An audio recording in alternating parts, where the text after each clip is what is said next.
D'où vient la femme?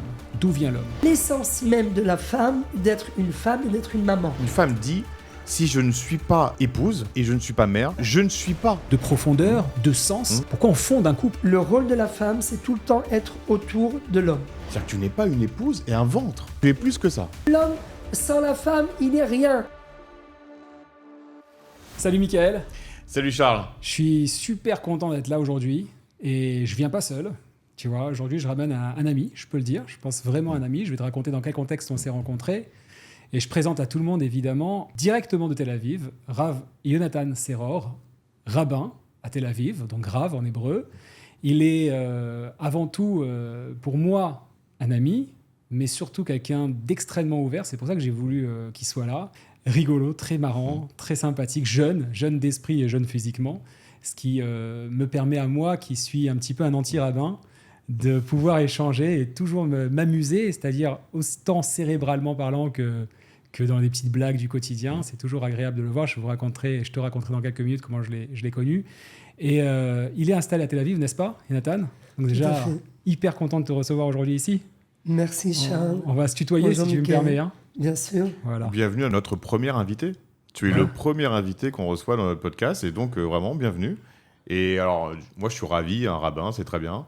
Je suis ravi qu'on puisse échanger sur un sujet, tu vas en parler, un sujet particulier. Ouais, exactement. On va tout de suite introduire. Je rajoute quand même, parce que comme là les gens savent qui il est. Il est Dayan, ça veut dire il est juge. Juge rabbinique dans tout ce qui est litige financier en Israël et à Tel Aviv en particulier. Il est président de l'association Eshet Rahil. Eshet Rahil, déjà par rapport à ce qu'on va vouloir dire, c'est magnifique. Parce que tu sais que Eshet Rahil, c'est ce qu'on récite, un petit paragraphe le vendredi soir, qu'on le chante même, après Shalom Aleichem, le vendredi soir, quand on va sanctifier ce dont on parlait dans le précédent podcast, le vin pour faire rentrer le Shabbat, on a un paragraphe qu'on récite pour son épouse. En réalité, c'est un peu plus profond que ça. C'est pas forcément que l'épouse, c'est beaucoup de choses. C'est aussi la maman. C'est aussi la maman, c'est aussi le Shabbat, c'est aussi Israël. C'est beaucoup de choses. C'est un sens très profond, parce que si on le traduit, parfois c'est bizarre. Et en tout cas, ça va nous permettre d'introduire très rapidement le sujet d'aujourd'hui. Et c'est pourquoi je voulais que Yonatan Seror soit avec nous, le Rav Yonatan Seror. Les femmes, le rôle des femmes dans la Torah, et surtout le couple, surtout ça. Puisqu'il faut aussi le dire, il fait beaucoup de mariages. Donc il est en relation étroite, parce qu'on parle de Dayan, litige financier, donc juge, bon, ça c'est sympathique, mais il est beaucoup en relation avec les couples. Toi, tu es marié, je le suis aussi, tu l'es aussi.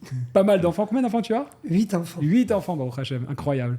8 enfants, donc il va pouvoir nous introduire. Et là aussi où je voulais que tu sois présent, toi, Mickaël, pour le coup, parce qu'à la base, c'est vrai que j'avais réfléchi, est-ce que juste je prends avec moi sur ma chaîne ou pas, c'est que l'objectif, c'est de le dérouter.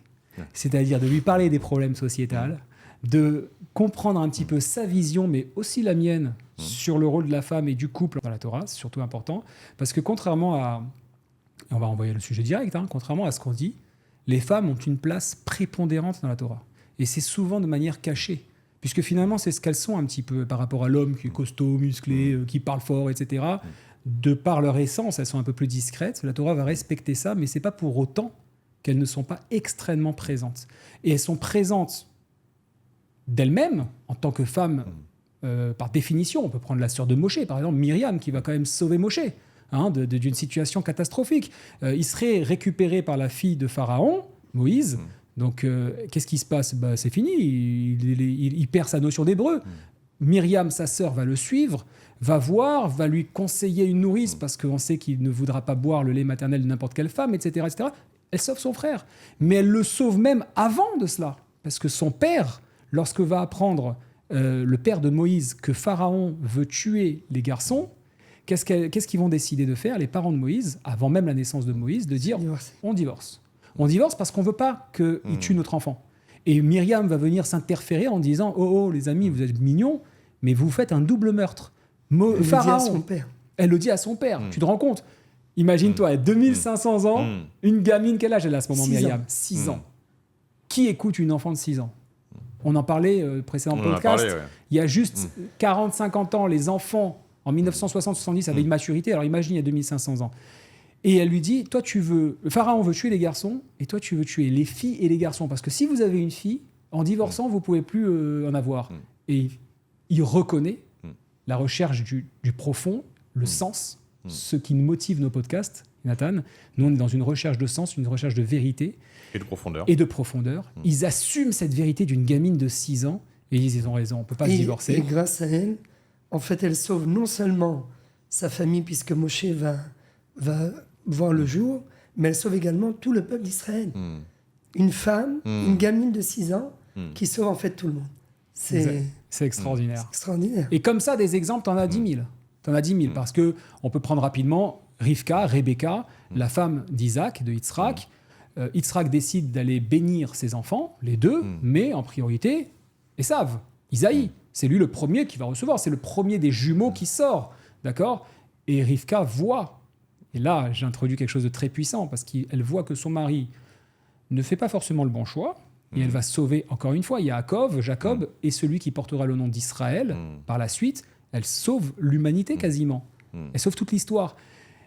Pourquoi je dis j'introduis ? Parce que je crois que c'est quelque chose de fondamental.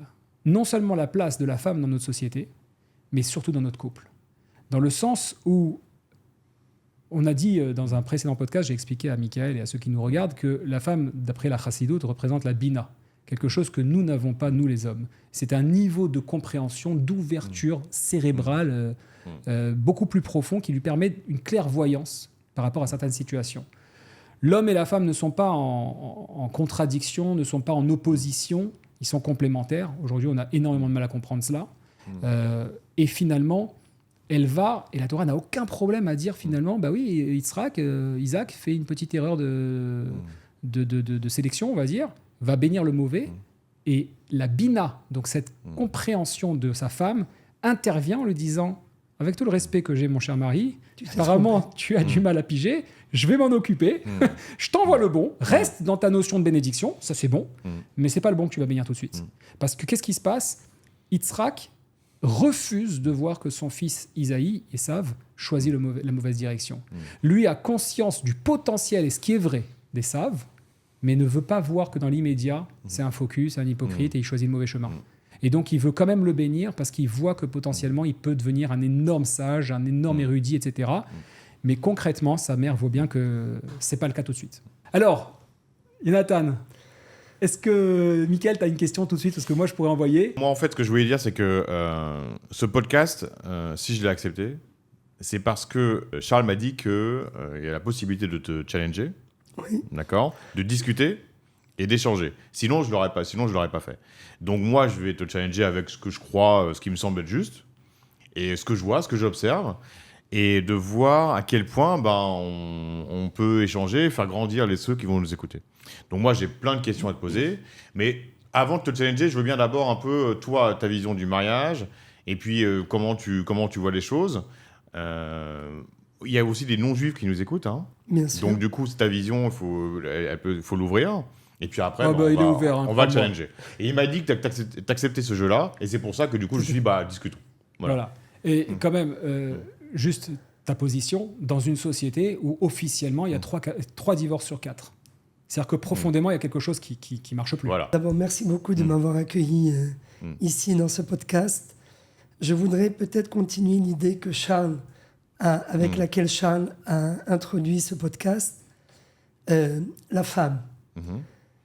La femme, c'est primordial dans le judaïsme. Aujourd'hui, il y a 2 sortes de vie partagée, on va dire, avec une femme.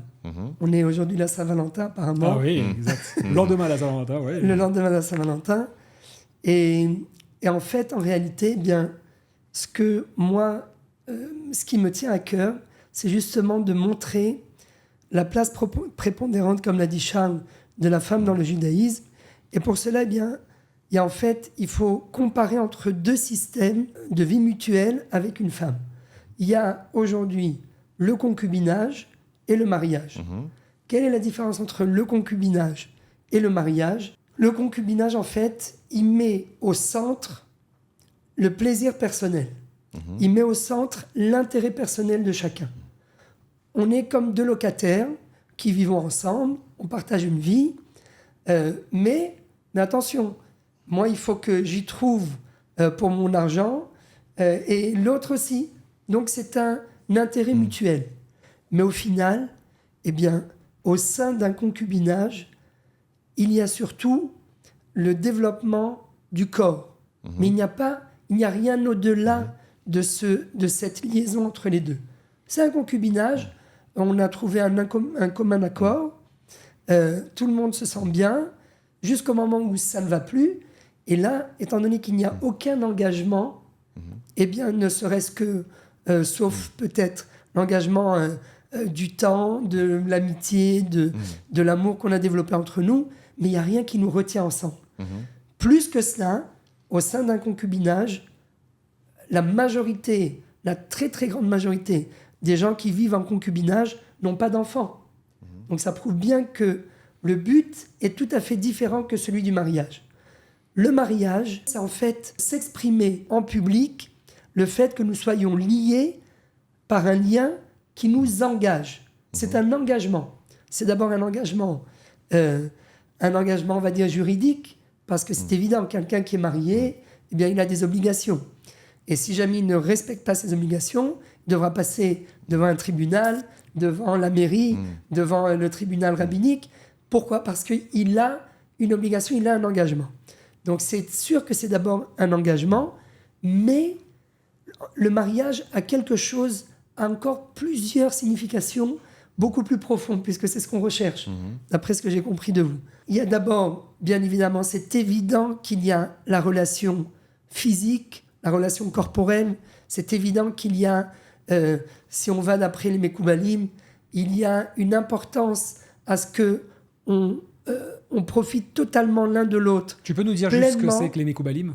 Les Mekoubalim, ce sont les sages qui vont d'après la Kabbale. Donc la partie secrète de la Torah, ce qui nécessite une certaine compréhension. Exactement. Donc, dans la Kabbale, excusez-moi d'expression, mais il faut faire kiffer sa femme. Ça veut dire... c'est bon, ça. C'est très bon, ça. C'est plus il y a de préliminaires et plus la relation s'élève à une autre dimension. Moins la relation est animale, moins il y a de préliminaires et plus la relation ressemble à quelque chose d'animal. Donc c'est évident que dans le cadre du mariage, d'après le judaïsme laisse la place au développement corporel. Ça fait partie intégrante du mariage. Mais il y a au-delà de cela encore une autre dimension, à la différence du concubinage, encore une fois. Donc il y a ce qu'on appelle l'otov heyota adam levado. Il n'est pas bon pour l'homme de rester seul, mais il y a également, au-delà de cela, la dimension de Pérou Urvu, également de se multiplier, de s'accroître. Et donc de procréation. De procréer, bidou, de procréer avec la femme. Attention, je dis de procréer, mais parfois, eh bien, quand la femme ne veut plus, ou bien la femme ne veut pas pour l'instant, elle veut uniquement que consommer son mariage avec son mari, elle veut découvrir son mari. La loi juive le permet et elle est pour justement que le couple d'abord se découvre et profite l'un de l'autre mutuellement pendant une période sans pour autant obliger les gens tout de suite à avoir des enfants. C'est intéressant ça, tu sais qu'on ne le dit pas beaucoup ça. C'est vrai qu'on dit peu, ouais. Mais après, je vais rebondir dessus. On reviendra là-dessus, mais donc voilà, l'approche de la Torah, l'approche du judaïsme, c'est évident que le judaïsme est pour l'épanouissement corporel, le profit, tirer du plaisir d'une relation avec sa femme, c'est évident. Et je pense que parmi toutes les civilisations, eh bien, il n'y a que le judaïsme qui sait véritablement comment profiter du mariage, comment consommer le mariage au maximum. Peut-être que vous allez me dire, ouais, il est marrant. Il sait pour qui il se prend ce rabbin. Moi, ce que vous avez parlé tous les deux, et a priori, je suis d'accord avec ce que vous dites. Mais vous ne voyez pas le revers de la médaille. Parce que, du coup, Charles, tu dis, oui, les femmes, elles ont un rôle très important dans la Torah, dans l'histoire, elles sont essentielles, d'accord. Et toi, tu dis, il y a le mariage ou le concubinage. Mais il faut aussi voir les côtés pervers. Et il y a énormément de côtés pervers. J'en ai abordé déjà deux essentiellement. Le premier. Aujourd'hui, il y a des femmes, elles approchent de la quarantaine. Elles n'ont pas trouvé l'être élu. Elles le vivent comme un drame absolu. C'est-à-dire qu'elles me disent, ma vie est foutue. Et moi, elles ont bientôt 40 ans. Je lui dis, mais je ne comprends pas pourquoi tu dis que ta vie est foutue. Je ne comprends pas, en fait. Parce que tu n'es pas mariée ? Donc en fait, tu n'es qu'une épouse. En fait, si tu n'es pas épouse, tu n'es rien. Attends, Si tu ne procrées pas. Alors moi, je vais aller précision, encore une seconde, plus une seconde. loin. Une Ouais. précision, tu Ouais. parles de femmes de la communauté israélite ou pas du tout? Pas forcément. Pas forcément. D'accord. Parce qu'en fait, ces codes-là Très sont vrais pour tout intéressant. le monde.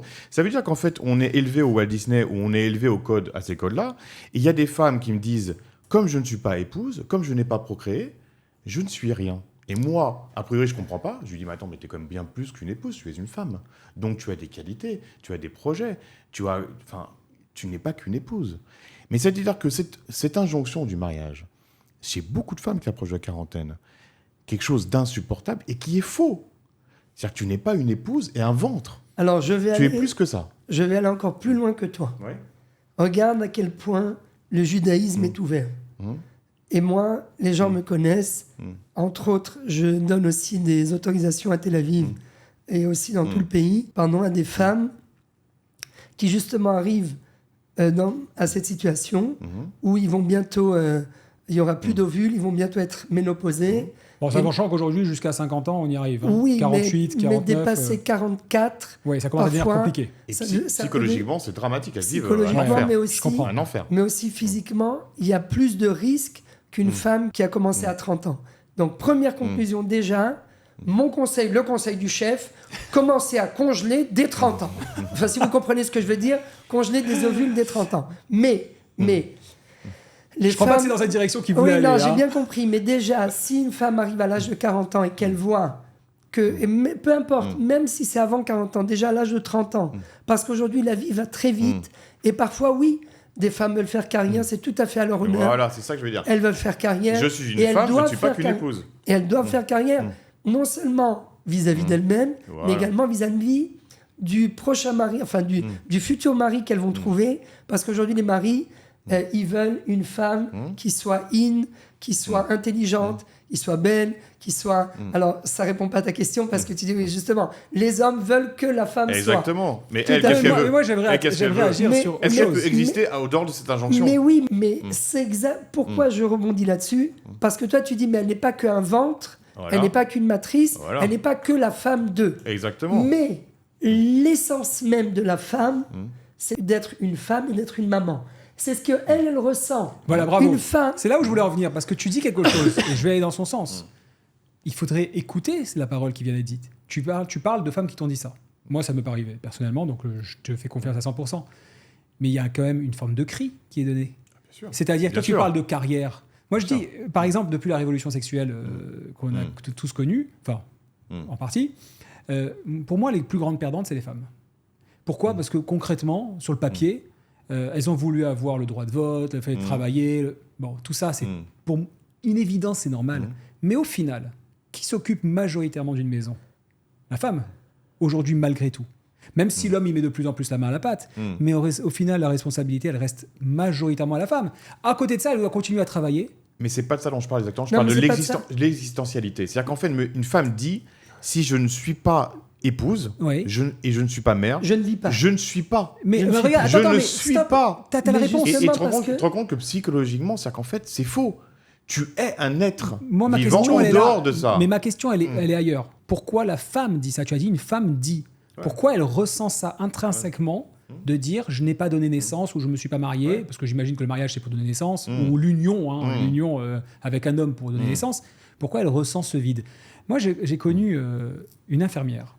J'ai connu une infirmière qui s'occupait de ma grand-mère, Alain Shalom, que son âme soit en paix, qui est partie avec la maladie de Parkinson, donc elle a dû a été en soins chez nous à la maison, et cette femme venait. J'ai oublié son nom, Evelyne. Evelyne. Voilà, c'était une infirmière non juive. Un jour, je la croise dans mon bureau, dans le building de mon bureau, et tout. Oh là là, comment tu vas? Et on prend un petit café rapidement.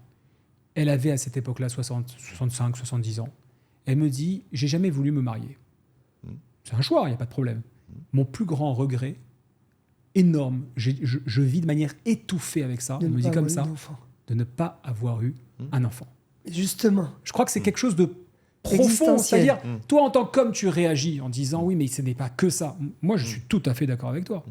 Ce qui m'interroge tout de suite, et c'est dommage, on n'a pas une femme qui aurait dit ça, en l'occurrence. À notre état, parce qu'il y a la femme du rap qui est juste à côté, mais on aurait aimé, là, en l'occurrence, un tout petit peu prévu à l'avance, ça aurait pu être possible, mais voilà. Mais cette femme qui a dit ça, alors, j'aurais aimé l'entendre. Pourquoi elle ressent ça? C'est la notion de corrélation. C'est-à-dire qu'en fait, il y a une corrélation, chez ces personnes qui disent ça, qui, moi, me semble pas naturelle, entre ce que je suis et ce que je suis venu exprimer et le fait d'être épouse. Et en fait, tu es autre chose qu'une épouse. C'est-à-dire qu'en fait, construit à part et séparément.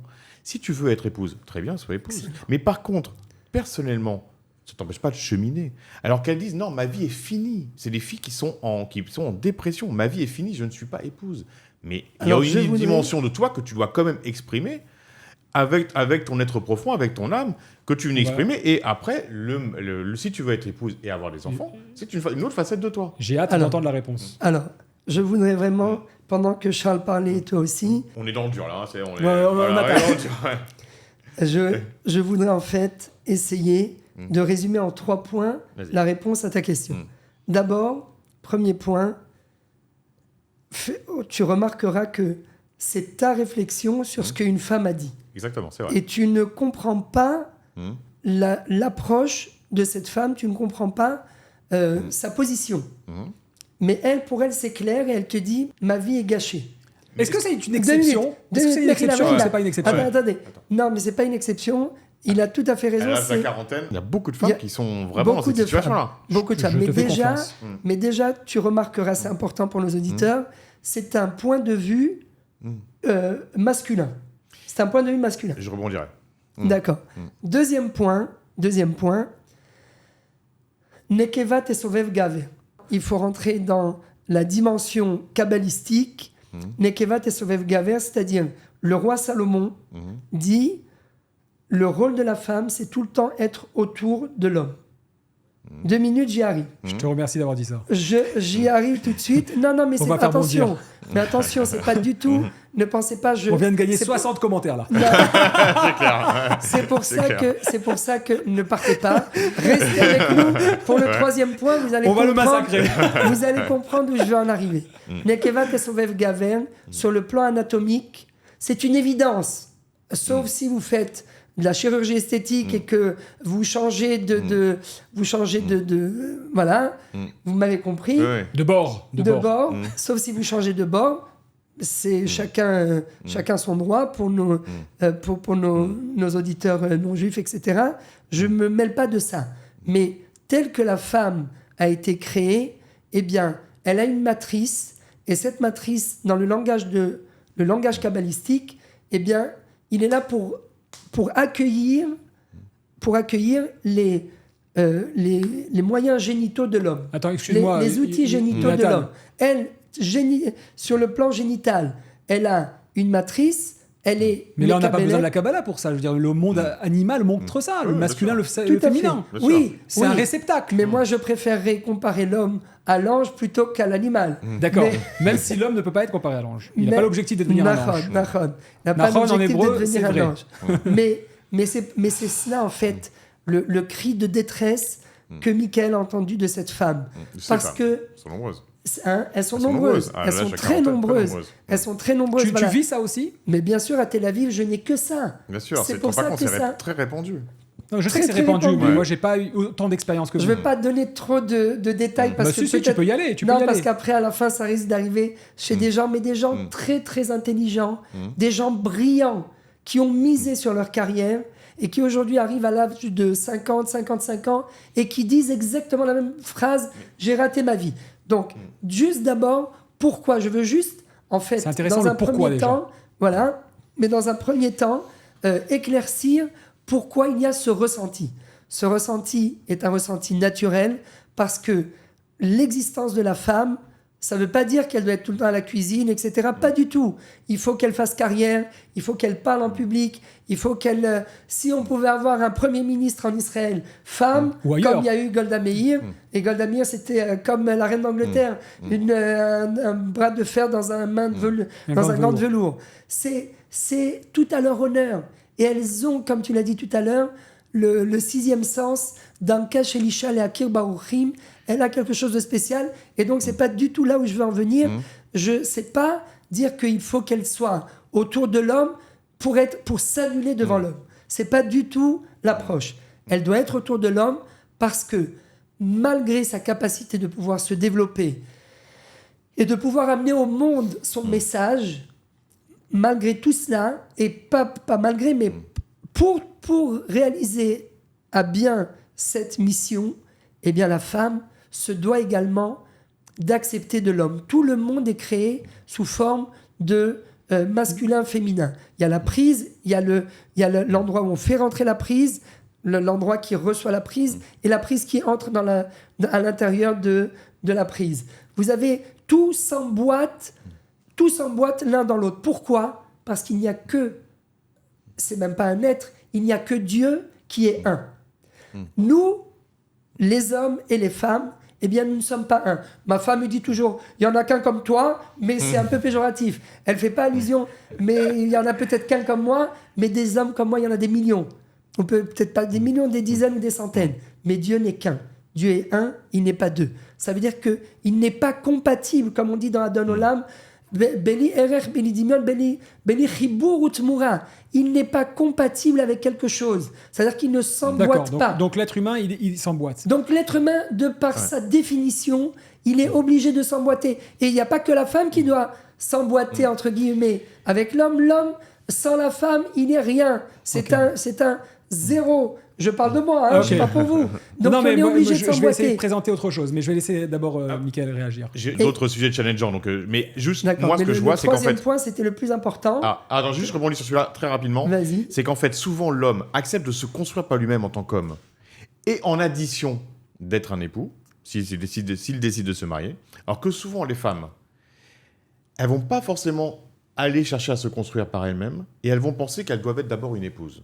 Et donc, je trouve qu'il y a quelque chose qui n'est pas symétrique et pas normal, c'est qu'en fait, souvent, une femme ne se construit... Il y a l'idée que même si elle se construit, si elle n'est pas épouse, elle n'est rien. Et ça, je pense que il y a quelque chose qui n'est pas normal, c'est qu'en fait, c'est la notion de fusion entre la notion de femme et la notion d'épouse qui peut poser des problèmes psychologiques au niveau existentiel chez les femmes qui approchent la quarantaine. Alors que normalement, l'idée, tu te construis par toi-même, autant qu'un homme, et en fait, on est en parallèle. Excellent. C'est pour ça que le troisième point, eh bien, il n'y a que la femme qui peut être capable, bien sûr, elle ne peut pas le faire toute seule, mais je vais vous dire quelque chose qui va peut-être vous choquer. Il n'y a rien qui nous choque. Mais c'est pour ça que j'ai soulevé la question de l'insémination artificielle. Aujourd'hui, oui, des femmes, attention, il faut faire très attention, ce n'est pas un idéal. Dans l'idéal, il faut essayer bien sûr de se marier, etc. Mais quand une femme est arrivée à une situation... C'est une solution, ça que tu veux dire. C'est une solution à laquelle... Pourquoi ? Pour lui trouver un équilibre ? Pour lui donner un équilibre ? Bien sûr. Alors, il y en a qui vont vous dire, mais oui, mais en fait, cette femme, qu'est-ce qu'elle veut ? Elle ne veut qu'un bâton de vieillesse. Donc en fait, elle est égoïste. Elle ne pense qu'à elle. Au lieu de penser à ce gosse qui n'aura pas un père... c'est encore d'autres questions. À qui il peut s'identifier, etc. Mais la femme en elle-même, sur le plan existentiel, eh bien, elle veut donner la vie. Okay. L'homme, malheureusement, c'est peut-être un peu plus compliqué. Il a le potentiel de pouvoir donner la vie parce qu'il a la semence, mais lui, il est prêt à donner la vie à droite, à gauche. Il est prêt. Donc c'est peut-être pour ça que que pour lui, il conçoit pas. Pour lui, le mariage, c'est peut-être pas quelque chose de si élémentaire, alors que pour la femme, oui. Mais encore une fois, je reviens au premier point. La différence entre le mariage et le concubinage, le mariage, c'est officialisé un projet en peut-être, public. Non un projet, mais pas seulement un projet, c'est d'abord un engagement, comme on l'a dit, et surtout, sur le plan spirituel, donc un engagement mutuel, un engagement pour les générations à venir en mettant au monde des enfants, chose qui n'existe pas dans le concubinage. Il n'y a pas de concubin qui met des enfants au monde. Parce que c'est tout un problème. C'est le nom de qui ? Est-ce qu'il est ton fils ? Est-ce qu'il est mon fils ? Est-ce qu'il mérite ? Est-ce qu'il hérite de son père ? Il hérite de sa mère ? C'est le fils de qui ? Et puis quand c'est le concubinage... Là, on voit le juge du tribunal qui parle, tu vois, le Dayan. Et quand c'est le concubinage, excusez-moi, je vais peut-être vous choquer, mais si elle a été avec lui, elle a aussi peut-être été avec quelqu'un d'autre. Il n'y a aucun engagement. Donc, même si au sein du concubinage, il peut y avoir, ça les a suffi. Il peut y avoir un enfant, on ne sait pas à qui il appartient. Alors que le mariage, étant donné que c'est officiel, c'est en public, que ce soit le mariage juif ou le mariage laïque. Il y a un engagement mutuel, un engagement pour les générations à venir. Et ce qu'il y a au sein du judaïsme qui va au-delà du mariage laïque, et donc pour tous nos auditeurs qui ne sont pas juifs, mais qui nous écoutent, oui, mariez-vous, officialisez cet acte, engagez-vous, disait l'autre. Stop. Mais la troisième chose, c'est la spiritualité qui réside au sein du mariage. Juste, on n'a pas loué le studio pour 5 heures. C'est pour ça que j'essaie d'accélérer. Au sein du mariage, on peut aller dans une direction. Il doit y avoir, je termine avec ça, il doit y avoir une dimension métaphysique. On coupera tout ça. Il doit y avoir une dimension métaphysique. Voilà, le mariage, ce n'est pas qu'un engagement mutuel ou pour les générations à venir, mais il y a quelque chose de métaphysique, quelque chose de magique qui ne peut exister. Je ne sais pas si à la fin tout le monde va vouloir se convertir, mais qui ne peut exister qu'au sein du mariage religieux. Donc, tu parles d'engagement. Moi, j'ai parlé du mariage comme une forme d'injonction qui ne nous appartient pas forcément, et je vais t'expliquer pourquoi. Parce que je connais très bien un rave à Paris qui est assez connu. Les gens se confient beaucoup à lui, les hommes se confient beaucoup à lui, et il me dit, mais Michael, si tu savais le nombre de maris qui trompent leurs femmes. Et donc, moi, ce que je vois, c'est que c'est une forme d'injonction qui est obligatoire dans le judaïsme. Et les gens, les hommes et les femmes se marient parce qu'ils sont un peu obligés. Ils n'ont pas forcément la maturité pour assumer cet engagement. Et du coup, il se passe le fait qu'ils n'assument pas en fait le mariage. Et qu'il me dit, je dis très clairement, il me dit, c'est la très grande majorité des hommes juifs qui trompent leurs femmes. Alors, je vais te répondre très rapidement parce qu'on n'a pas le temps. Ce sont des ordures. Ces hommes qui trompent leurs femmes, ils n'ont rien compris, ils n'ont pas compris l'essentiel du mariage.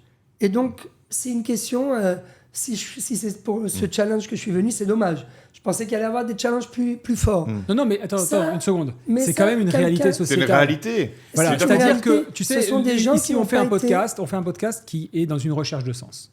Et j'interviens un tout petit peu dans ce sens-là parce que, en fait, vous vous rejoignez sans vous en rendre compte. Je crois que fondamentalement, les couples d'aujourd'hui, même pas les couples, les hommes séparément, les femmes séparément, ont perdu le sens du couple. Quand Jonathan dit que la femme a été créée pour être autour de l'homme, pour tourner autour de l'homme, je crois qu'il y a quelque chose qui doit être rappelé avant toute chose. Je l'avais dit dans un podcast précédent. D'où vient la femme ? D'où vient l'homme ? De la même entité. Il y a un équilibre, une égalité parfaite entre l'homme et la femme, mais avec chacune ses responsabilités et son rôle. C'est-à-dire qu'il n'y a pas à se dire, par exemple, la naissance, moi, aujourd'hui, on le voit dans l'actualité, les hommes veulent donner naissance. C'est un délire. Pour moi, c'est délirant. On n'a pas besoin d'aller... Quand on remet du sens dans nos vies, on n'a pas besoin d'aller jalouser l'autre. Mais du coup, c'est-à-dire que la problématique, c'est qu'en fait, moi, je suis d'accord avec le sens que tu donnes, mais dans la réalité, dans les faits, ça crée parfois, comme je disais tout à l'heure, des femmes qui n'ont pas réussi à se marier, qui du coup font un parallèle avec l'existentialité, et ça crée des couples qui n'en sont pas. Et la problématique, c'est que qu'est-ce qu'on fait pour que ce soit en fait juste ? Parce qu'en fait, il y a ces deux formes de non-justesse. Je ne vais pas dire injustice, de non-justesse. Très, très bien. Tu dis en fait, d'un côté, les femmes qui n'arrivent pas à se marier et qui ressentent comme quoi elles ont raté leur vie. Voilà. Et d'un autre côté, les femmes qui se sont mariées, mais comme leur mari les trompe, eh bien en fait, elles aussi, elles ressentent comme quoi elles ont raté leur vie. Mais même les hommes, ils sont dans un... Mais oui, mais même les hommes, et les hommes, en fait, c'est n'importe quoi. Ça veut dire que finalement, ils sont mariés, mais ils n'auraient pas dû. Ils n'étaient pas mûrs, ils n'avaient pas la maturité. Parce que se marier, c'est renoncer au fait d'être célibataire. Exactement. Et ils n'ont pas renoncé. Donc du coup, quand on célèbre un mariage, on n'a pas évalué ça. Si la personne était prête à renoncer à sa vie de célibat. Ils n'ont pas accepté qu'en fait, ça y est, ils sont plus célibataires. Voilà. Et du coup, moi, je vois les dissonances. C'est une excellente remarque. Et c'est pour cela qu'en fait, on rebondit sur le troisième point. D'abord, c'est évident que n'importe quel mariage, que ce soit chez les juifs ou les non-juifs, sûr, c'est pareil. C'est un engagement mutuel. Quelqu'un qui accepte de prendre pour époux telle personne ou telle personne, eh bien c'est évident qu'il s'engage et qu'il ne peut pas défier à cet engagement. Mais ce qu'il y a de plus, et c'est ça que les gens n'ont pas compris, et c'est justement une génération qui a beaucoup de mal parce que il y a toute une mentalité occidentale où aujourd'hui il n'y a plus de valeur. La valeur Là, on arrive à l'essentiel. Oui, donc la valeur de la famille, la valeur des enfants, la valeur du mariage. Toi, tu me dis des gens qui se trompent mutuellement. Mais si vous saviez combien il y a de gens qui font des allers-retours entre les pays et qui ont des enfants ici et qui ont eu aussi des enfants là-bas. Mais alors voilà, moi je voudrais, C'est très grave. pour conclure un tout petit peu, pour pouvoir aussi ouvrir un autre podcast à l'occasion, c'est que finalement, on le dit, quand tu parles de cette femme ou ces femmes, vous parlez tous les deux, moi je les ai pas connues, mais très bien, qui hurlent ce cri « j'ai raté ma vie ». Ça veut dire que finalement, si on remonte un tout petit peu en arrière, l'homme a tendance à, encore une fois, l'homme avec un H majuscule, à mettre des œillères comme les chevaux et à courir tout droit. La carrière, la famille, dans une erreur, parfois héritée d'ailleurs, d'hériter de nos parents ou d'hériter de la société, etc., sans une quête de profondeur, de sens. Pourquoi je m'unis à l'autre? Je veux dire, je connais une femme. Moi, j'ai raconté quelque chose à Mickaël tout à l'heure quand on prenait le café avant le début du podcast. Je lui disais, moi, je me suis marié une première fois. J'ai divorcé. Je lui disais, pourquoi je me suis marié? Je me suis marié parce que je pensais aimer. D'abord, j'étais très jeune. On m'a forcé à faire Shalom Bayit 1 an pour divorcer. Donc, conseiller conjugal, 1 an. 1 an pour divorcer, avant de divorcer, à la Rabbanout de Tel Aviv, au tribunal rabbinique de Tel Aviv. Mais pour me marier, on a mis 1 mois de petits cours, 1 heure par semaine. Moi, j'ai eu 1 heure. 1 heure. 1 heure. Je veux dire par là, c'est que aimer ne suffit pas pour s'unir.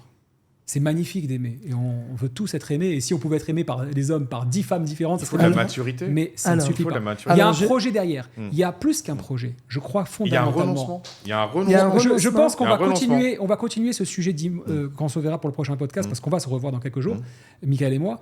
Mais je crois profondément qu'il y a un besoin de repositionner la femme et repositionner l'homme. Exactement. Il n'y en a pas un qui a compris quelque chose, il n'y en a pas un qui est arrivé. Parce qu'un homme qui trompe... Exactement. Il n'aurait pas dû se marier. Il y a cette question de Ardisson, tu sais, est-ce que c'est trompé? Où est-ce que se situe la tromperie? La tromperie, je crois fondamentalement que c'est déjà au niveau de l'esprit. Déjà à ce niveau-là. Et surtout l'éducation.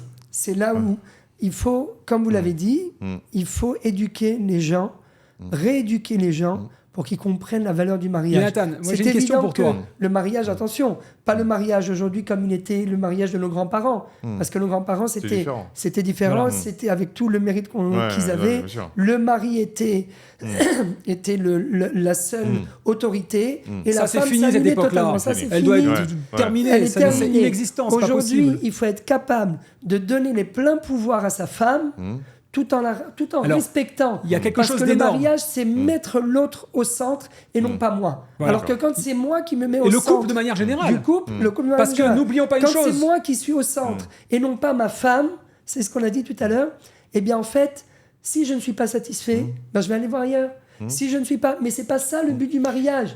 Le but du mariage, l'engagement, c'est pas seulement l'engagement, c'est l'engagement de mettre l'autre au centre. Voilà. Et dès qu'il y a tu veux rajouter quelque chose? cette période d'éducation. Non, mais je trouve que c'était déjà très intéressant. Donc merci beaucoup, merci d'avoir accepté le challenger, merci d'avoir. Moi, j'ai essayé de proposer la réalité vers le discours du rabbin, parce que je sais que chez les rabbins, il y a l'idée mariez-vous, mariez-vous, mariez-vous, mariez-vous. Mais en fait, il y a une réalité qui est terrible derrière. Il y a des souffrances derrière, et il y a des faux semblants, il y a des problèmes de maturité dans le mariage, des problèmes de renoncement et d'engagement. Voilà. Mais attention, c'est pour ça que je voulais mettre en avant. Ne pas prendre ces pourcentages qui, à mon avis, sont minoritaires par rapport à la grande majorité, et pour dire, bon, bah alors il n'y a plus, aucune valeur au mariage. Justement, on va essayer de traiter ce sujet en profondeur, toi et moi, parce que je crois qu'il y a quelque chose de fondamental, de remettre un vrai sens dans les choses. Et évidemment, il n'y a pas de concurrence, il n'y a rien du tout. Et savoir pourquoi on se marie, pourquoi on va dans ce sens-là, pourquoi on fonde un couple. Bien sûr. Tu vois, parce que 5 ans avec la même personne, quand il n'y a rien, quand c'est de la colocation, comme il a utilisé ce terme-là, est-ce que ça a vraiment un sens? Et finalement, ce cri des hommes qui trompent, c'est un cri. Sourd, mais un cri. Ces femmes qui te disent à 40 ans, 45 ans, j'ai raté ma vie, c'est un cri. C'est quoi? C'est je me suis trompé de direction finalement. J'ai cru que la société m'emmenait là où il fallait. Peut-être qu'à un moment donné, il va falloir que je fasse ce travail d'introspection le plus tôt possible. Et je voudrais finir sur cette question, et on est venu nous demander de finir. Donc, quand on vient te voir pour un mariage, pour une union qui est un moment magnifique, est-ce que tu as ce genre de conversation? Est-ce que tu introduis? Et est-ce que, excuse-moi de le dire comme ça, tu choques? Est-ce que tu déranges? Oui, c'est une excellente question. Tous les couples qui réclament que je les marie, eh bien, je les prends ensemble. Et d'abord, je leur dis, donnez-moi, s'il vous plaît, 3 points, 3 qualités que vous avez trouvées chez votre femme. 3 défauts que vous avez trouvés. On est entre nous, il vaut mieux le faire avant le mariage. Donc une parole libérée. Une parole libérée. Dites-moi. Et certains vont commencer à mettre en avant des défauts qu'il a décelés chez l'autre. Et en fait, on va essayer de travailler, même à long terme, autour de ces points-là, pour que justement, ça ne soit pas un obstacle, mais autrement, au contraire, que ça soit un tremplin. Superbe. Parce que ce qu'on a trouvé chez l'autre, eh bien, c'est Dieu qui nous l'a envoyé. Si aujourd'hui, je décide de me marier avec telle personne, c'est parce que c'est Dieu qui me l'a envoyé. Le problème pour les tromperies, c'est qu'après, d'un seul coup, la personne elle se dit bah, je ne suis pas suffisamment estimé par ma femme, j'éprouve pas suffisamment de plaisir ou inversement. Mais à quel moment tu as pris ta responsabilité C'est ta responsabilité. Et la force de la parole. Parce qu'à une époque, il n'y avait pas de contrat. Et le mariage, une parole suffisait. Donc c'est à toi de mettre à l'honneur l'autre, de lui faire plaisir, etc. Et toujours dans les deux sens, attention, c'est important, parce que les femmes qui vont nous entendre vont dire « Ah oui, mais c'est à l'homme de faire ça, il ne le fait pas ». Non, c'est dans les deux sens. Dans les deux sens. Et surtout, je terminerai juste avec ça en 3 points. Pardonner, pardonner, pardonner. Superbe. Le mariage, si on ne pardonne pas, il n'y a rien, il n'y a aucune chance de survivre. Merci à vous. Merci. Voilà. Merci.